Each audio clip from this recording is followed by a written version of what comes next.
Tony Easter with Locked On Pacers and Forbes right here on the court in Gainbridge Fieldhouse, where the Pacers just wrapped up a win over the Pelicans. To me, their best 48 minutes of the season. Wire-to-wire success. They fell down 8-2 early, which might slap my wire-to-wire in the face. But after that run, they tied it up 2 minutes later and never trailed again, getting up as many as 25 in the third quarter. Never was within single digits after the mid-second quarter. Really, really impressive game from the Pacers, who have strung together good enough to good defensive games and paired it today with a really solid offensive night after a sluggish start, a 40-point third quarter. They gave up 38 that quarter, their worst defensive quarter, but 28, 14, and 24 allowed in the other three quarters for the Pacers. They have to be thrilled with how they've played defensively these last two games. The standout thing to me just generically today, and this is the sign of a team playing better to me, right, is that things just went right for the Pacers. I don't even mean that to say they didn't deserve to win. They obviously did. They played very well. They created good shots. They defended well. They forced turnovers. They did not have very many themselves that were too costly. But big picture, the way you can describe that, exactly what I'm saying, right? The things going right for them. When the Pacers' offense was humming, even though their defense wasn't great, they were able to outscore the Pelicans, right? Their worst defensive quarters were the first and third quarters. Those were their best offensive quarters as well. 31 in the first and 40 in the third. When their offense wasn't as good, like in the fourth quarter and they scored 20, or in the second quarter and they scored 28, their defense was great. They gave up 38 combined across those two quarters, right? That's a sign of a team playing well. When one thing starts to go poorly, they can counter with success on the other end. Maybe that's a sign of the players they had on the floor. Who knows? But I would say that things just went well for the Pacers tonight, regardless of the flow of the game. That's a sign that they had control of the action and were really had a tight grip on what was going on this one. Now, the flip side of this, the more micro sense, is the things just going the Pacers' way happened quite often. There was one possession in this game. TJ McConnell drove in from the right slot, threw a pass that looked really goofy, almost went out of bounds on the baseline. Obi Toppin corralled it, missed a shot. The Pacers got the offensive rebound via McConnell and went back to Obi Toppin, who shot faked out of a wide open three, took her tougher three, and made it, right? A lot went wrong on that possession, and they still scored. Another play earlier in the game in the first half, Miles Turner catches below the basket, takes a layup, misses it, thought he got fouled, so didn't really go up for the rebound right away. But then when he did, he got it and then hit an and one. He actually missed the easier layup and made the tougher one and earned an extra point for it. Just a lot of stuff like that happens when you're playing well and giving effort for 48 minutes. Things can just go your way. And that's exactly what happened for the Pacers tonight. Now, that does, to me, undersell how well they played, right? They had great offensive stretches, headlined by Tyrese Haliburton, playing once again fantastically. He had his own 30 seconds that were among the best 30 seconds I've ever seen from him. 7 of his 21 points came in 27 seconds. He hit a three, stole the ball, dunked it, stole the ball again, and hit a very tough layup. Incredible sequence. The Pacers bench was going absolutely crazy. He finished with 10 assists, getting the last one very late on a shot from Jarris Walker. He had half his threes. He was obviously, and usually is, the leader of a good Pacers offensive night. But yet, despite all that, he had the worst shooting percentage of any Pacers starter. That's how well that group played. Andrew Nembhard was 5 for 8. Miles Turner was 4 for 8. Pascal Siakam was 8 for 16.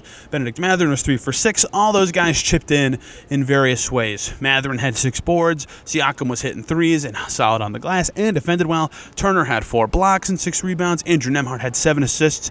And despite his 5 turnovers, defended his tail off in this game. CJ McCollum had a really rough night. 15 points on 18 shots and fouled out. Why? Because he had to deal with Andrew Nembhard. Nembhard, 2 really, really good games in a row. That's how the Pacers offense hummed, was the starters, but the glue to it all was the bench, all chipping in. Outside of Jarris Walker's 3 for 10 night, the bench also all shot the ball pretty well. 3 for 6 for TJ McConnell, who added 8 assists. 3 for 3 for new Pacer Thomas Bryant. We'll get to him a little bit later. 6 for 8 for Obi Toppin, who's on the heater of his season. The last 4 or 5 games from him have been just tremendous, maybe even longer than that. Right after I talked about on Locked On Pacers, his down play, he's been awesome. He's been really, really awesome. So credit to all those guys for playing well. That made a lot of lineups possible for the Pacers. Turns out having a healthy backup center makes a lot of things possible, right? Miles Turner could only had to play 28 minutes. That's perfect. That's the number they should want to have for Turner, especially given their backup center injuries. That gives Toppin the right lineups to play with. Thomas Bryant filling in for 11:30, and they all went pretty well. The Pacers lost his minutes by 6 because right when he checked in, he had a bad stint, but his last 2 stints were great. He didn't miss a shot. He'll take that as a debut every single time for this Pacers group. But defensively, they played well too. right? Their offensive game obviously highlighted by everybody shooting at least decently well from the field.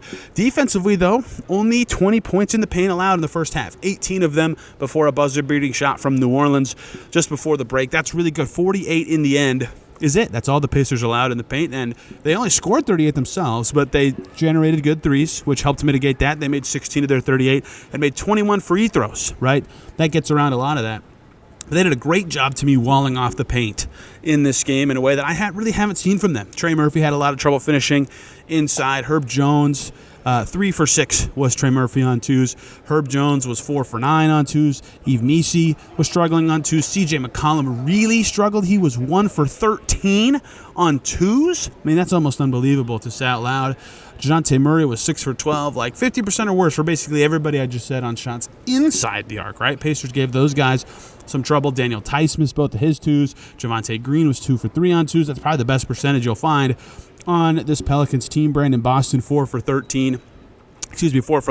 I don't need to keep going by reading the box score. I can just tell you, I watched the game, that the Pacers did a great job walling off the paint, not just with blocks, although they did have 9, but in general, team effort, contesting shots, and then gobbling them up. Yes, the Pelicans had 19 offensive rebounds. A lot of those shots were deterred as well. So really, really nice game from the Pacers in that way, and that kind of changed everything because the Pelicans not a good volume shooting team or accuracy team, and they're not awesome at getting to the line, even though they tried to put pressure on the paint. I thought the Pacers did a good job of either keeping them away or contesting and being physical without fouling down low. That was really the standout thing to me for the Pacers defensively. When they got away from that, they either forced turnovers, which they did 17 times, or just ran wild on offense, and that's how you win a game. You're consistent enough on both ends of the floor, just like they were in Philly 2 nights ago, and they're not 12 and 15. Still not where they want to be, certainly, but 2 double-digit wins in a row for the first time this season. Some momentum for the Pacers as they head out on a massively important road trip, as big as it gets before things get even tougher after Christmas. These next 3 games will obviously be hard. They will get even harder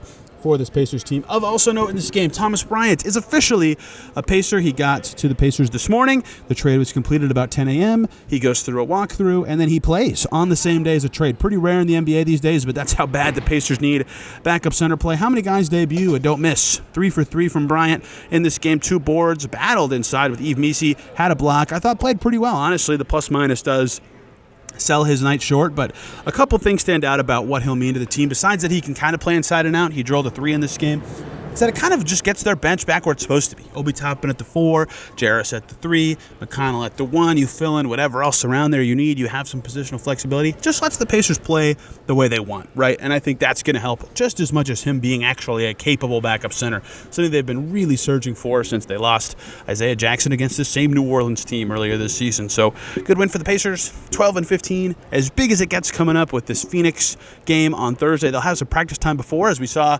these last 2 games, practice time couldn't really help them. They'll hope to keep it rolling. We'll have plenty more coverage right here on this channel after these games, and of course on the Locked On Pacers channel where you can hear more on this game. Thanks for watching. See you soon.